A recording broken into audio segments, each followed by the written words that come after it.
하나님 말씀 갈라디아서 3장 1절에서 9절까지입니다. 1절 말씀 제가 먼저 봅니다. 어리석도다 갈라디아 사람들아, 예수 그리스도께서 십자가에 못 박히신 것이 너희 눈앞에 밝히 보이거늘 누가 너희를 깨더냐. 내가 너희에게서 다만 이것을 알려 하노니 너희가 성령을 받은 것이 율법의 행위로냐 혹은 듣고 믿음으로냐. 너희가 이같이 어리석으나 성령으로 시작하였다가 이제는 육체로 마치겠느냐. 너희가 이같이 많은 부러움을 헛되이 받았느냐. 과연 헛되냐. 너희에게 성령을 주시고 너희 가운데서 능력을 행하시는 이의 일이 율법의 행위에서냐 혹은 듣고 믿음에서냐. 아브라함이 하나님을 믿음에 그것을 그에게 의로 정하셨다 함과 같으니라. 그런즉 믿음으로 말미암은 자들은 아브라함의 자손인 줄 알지어다.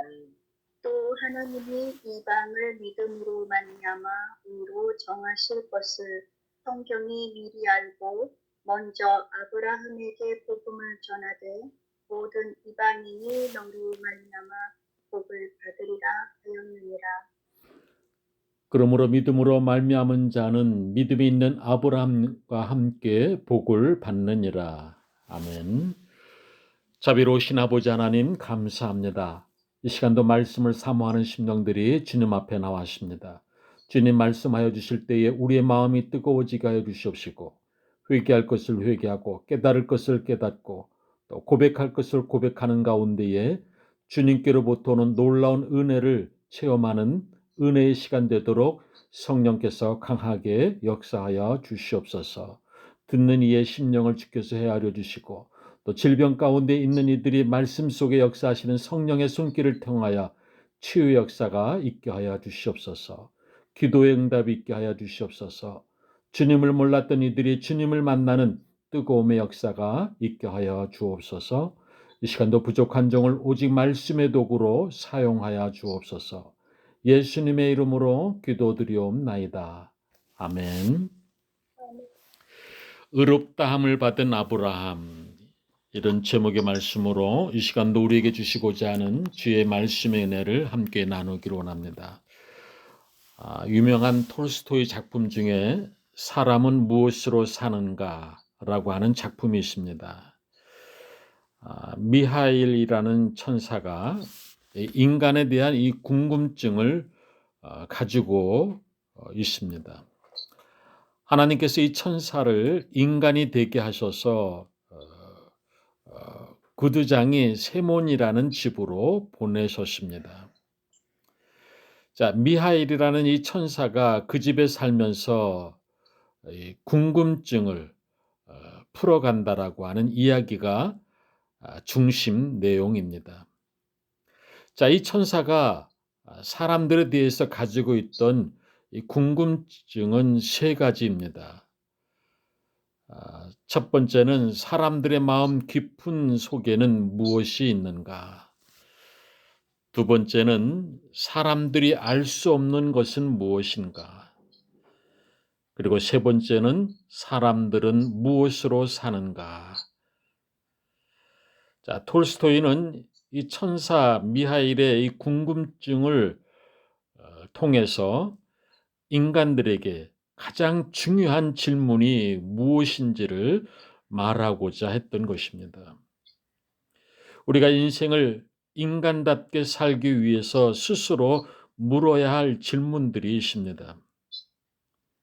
자, 그 중에 가장 중요한 것 가운데 하나가 바로 우리는 무엇으로 사는가? 인간은 무엇으로 사는가입니다. 오늘 여러분들은 무엇으로 살고 있습니까?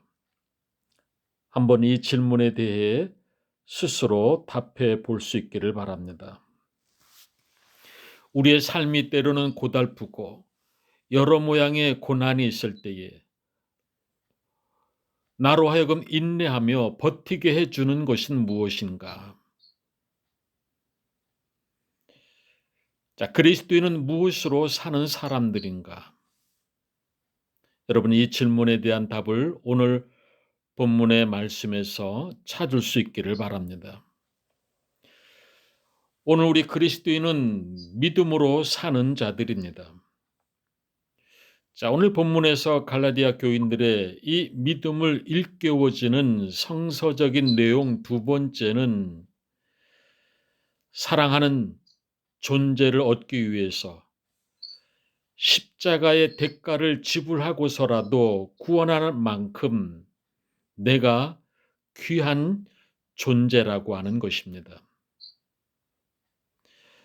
내가 자격이 있다 없다 말할 것이 아닙니다. 그것은 바로 이미 나에 대한 것을 주님께서 십자가로 지불하셨기 때문입니다. 자, 그것으로 내 가치가 소중하다라는 것이 인정되는 것입니다. 나로 인해서가 아니라 주님으로부터 인정함을 받은 것입니다. 너는 내게 있어서 십자가를 지불해서라도 나에게는 너가 소중한 존재이다. 자, 나라고 하는 존재가 십자가만큼 큰 값을 가지고 있음을 인정해야 됩니다. 그러게 우리 그리스도인은 어떤 경우라도 낙담하거나 절망해서는 안 됩니다. 더더욱이 자포자기해서도 안 됩니다. 여러분, 지나가는 말이라도 죽고 싶다는 말을 해서도 안 됩니다. 어떤 이는 죽고 싶다는 말은 정말 죽고 싶어서 한 말이 아니라 살고 싶다라고 하는 말을 달리 표현한 것이라고 재해석을 합니다마는 여러분, 그렇다 할지라도 말은 신중해야 합니다.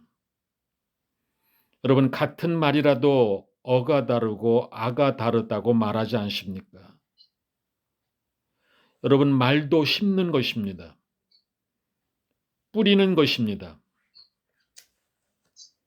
기분 따라, 환경 따라 그저 아무 생각 없이 내뱉는 말, 그것이 듣는 이들에게 얼마나 큰 상처가 되는지 모릅니다.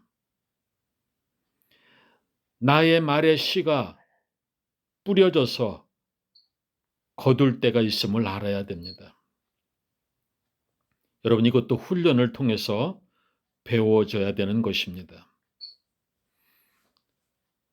책 몇 권 읽고 해결될 문제가 아닙니다. 그래, 민수기 14장 28절에 너의 말이 내 귀에 들린 대로 내가 너희에게 행하리니.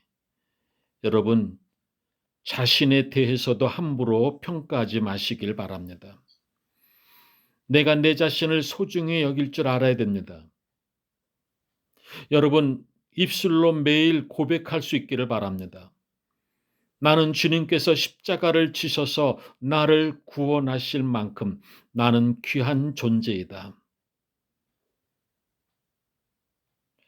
내 관점에서 나를 평가하는 것이 중요한 것이 아닙니다. 주님의 관점에서 나를 평가하는 것이 중요합니다. 이런 십자가 중심의 신앙을 가지고 있는 자는 어떤 경우라도 흔들리지 않습니다. 어떤 바람이라도, 어떤 태풍이라도 흔들리지 않습니다. 남이 인정하든 말든 그런 것에 개의치 않습니다. 인간의 평가에 마음 뺏기지 않습니다. 십자가 중심의 사랑에 확고한 자는 절대로 흔들리는 법이 없습니다. 여러분, 언제나 이것을 잊지 말 것입니다. 오늘 내가 그 무엇으로부터 흔들리고 있다면 이미 십자가의 중심의 사랑을 놓치고 있다라고 하는 증거입니다. 회개하고 돌이켜야 됩니다. 자, 세 번째로 바울은 성경을 들어서 말씀합니다. 오늘 본문 2절에 너희에게 다만 이것을 알려 하노니 너희가 성령을 받은 것은 율법의 행위로냐 혹은 듣고 믿음으로냐라고 말씀합니다. 오늘 성령을 받은 자들이 누구입니까? 성령을 받은 증거가 무엇입니까? 어떤 이들은 성령을 받은 증거를 방언을 하고 뭔가 뜨거운 체험을 하는 것, 그런 것만이 성령을 받은 증거라고 잘못 생각하는 경우가 많습니다. 아닙니다. 성령을 받은 자의 증거는 우리로 하여금 그리스도를 알게 하시고 십자가를 알게 하시고 내가 하나님의 자녀가 된다는 것을 알게 하시는 것이 바로 성령을 받은 증거입니다. 그리고 하나님께서 내 안에서 역사하시는 성령의 역사가 언제 일어나는가? 바로 십자가를 쳐다볼 때에 성령이 내게 물 밀듯이 감동해 오는 것입니다. 자, 성령의 역사가 언제 나타나는가?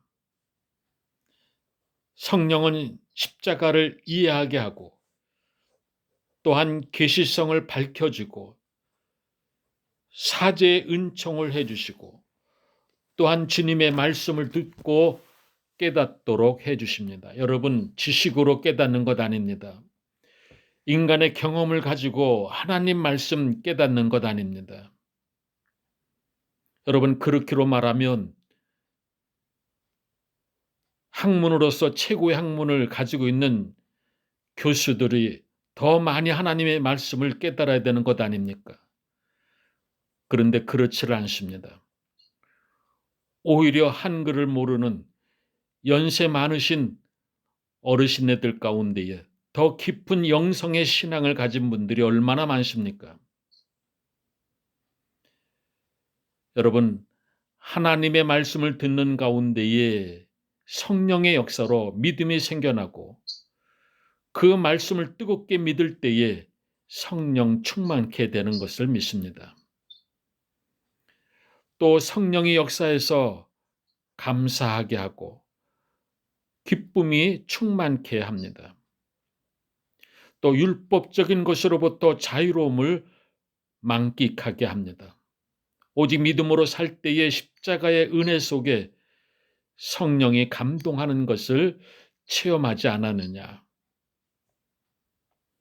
자, 그리고 반대로 율법적인 행위에는 두려움이 있고 시기 질투가 있고 고통이 있고 또 마지막에는 절망이 있을 뿐이다 라고 말하는 것입니다. 율법적으로 아무리 선하게 살려고 해도 애써 보아도 되지를 않습니다. 오히려 성령의 역사가 다 떠나가 버립니다. 그래 어떤 분들은 내가 수없이 철야 예배를 드리고 작정 새벽 기도를 드리고 금식 기도까지 하고 특별 헌금까지 드리는데도 불구하고 왜 기도의 응답이 없느냐고, 왜 하나님은 잠잠히 계시느냐고 따져 묻는 이들도 있습니다. 여러분, 이것이 바로 율법주의의 모습입니다. 어떤 행위로 하나님의 은혜를 체험하고자 하는 것, 이것은 성령의 은혜가 없는 모습입니다. 사도 바울은 이것을 책망하고 있는 것입니다.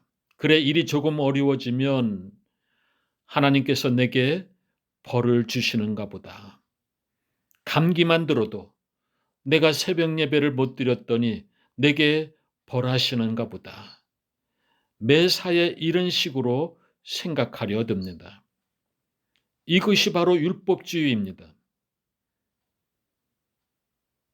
그 반대인 것은 내가 의롭기 때문에, 내가 선한 일을 했더니, 내가 남다른 일을 했더니 이와 같이 되어졌다라고 또 생각하고자 합니다. 여러분, 이것이 바로 율법주의입니다.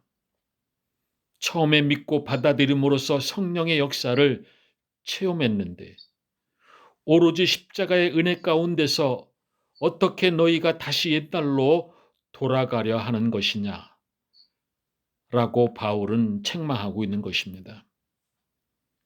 신비로운 성령의 역사, 중생의 역사를 체험하고도 왜 율법으로 돌아가느냐라고 하는 것입니다. 너희가 율법의 행위로 말미암아 성령을 받았느냐고 묻고 있는 것입니다. 여러분, 율법은 우리가 하나님 앞에 나아갈 때에 우리의 마음을 두렵게 만듭니다. 그러나 성령은 하나님의 사랑을 깨닫게 해줌으로써 우리 마음에 기쁨과 감격을 얻게 합니다. 자, 이런 분명한 체험을 하고서도 왜 율법으로 돌아가려고 하느냐라고 바울은 책망하고 있는 것입니다. 이제 말씀을 맺습니다. 여러분, 오늘 우리의 신앙이 인본주의적인 신앙에서 벗어나 하나님의 중심적인 신앙으로 나갈 수 있기를 바랍니다. 율법주의에서 벗어나 성령의 능력으로 오는 체험적인 신앙인이 되어질 수 있기를 주의 이름으로 간절히 축원드립니다. 기도드리겠습니다. 은혜로우신 아버지 하나님, 우리의 삶의 자리가 늘 성령 충만한 가운데에 하나님께로부터 오는 놀라운 신비로운 은혜를 날마다 체험하게 하시니 감사합니다. 오 아버지 하나님, 늘 성령 충만한 가운데에 하나님의 말씀에 순종함으로 모든 율법주의에서 벗어나 오직 은혜로, 오직 말씀으로, 오직 성령 충만함으로 날마다 승리하는 삶이 되도록 인도하여 주옵소서. 예수님의 이름으로 기도드리옵나이다. 아멘. 이제는 우리 주 예수 그리스도의 은혜와 하나님의 무한하신 사랑하심과 성령님의 감화 감동의 역사가 오늘도 주신 이 말씀을 듣고 깨달은 이 마음과 이 정성과 이 믿음을 가지고 이제 세상을 향해 나가는 하나님의 자녀들, 권석들 머리머리 위에, 우리 꼴마 나눔 한인교회 위에, 모든 선교지 위에 이제로부터 영원토록 함께 하시기를 간절히 축원하옵나이다. 아멘.